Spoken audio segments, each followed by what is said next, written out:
ফজরের 2 রাকাত সুন্নাত এ পুরো দুনিয়া আর দুনিয়াতে যা কিছু আছে সব কিছুর চাইতে উত্তম।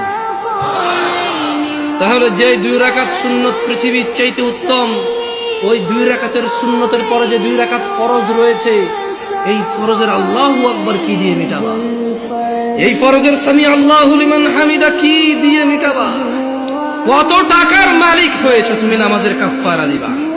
যেখানে সুন্নত 2 রাকাতের মূল্য পুরো পৃথিবীর সমস্ত সম্পদ বিক্রি করে যদি একটা স্বর্ণ কিনা হয়, ওই স্বর্ণকে যদি এক পাল্লা রাখা হয়, আর ফজরের 2 রাকাত সুন্নতকে যদি এক পাল্লা রাখা হয়, ফজরের 2 রাকাত সুন্নত ভারী।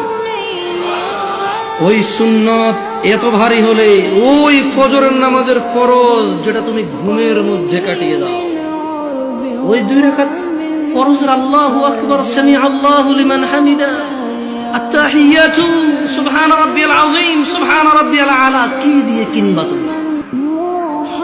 কি কয় টাকার মালিক হয়েছে যে 2 রাকাত সুন্নতি পুরো পৃথিবীর চাইতে উত্তম?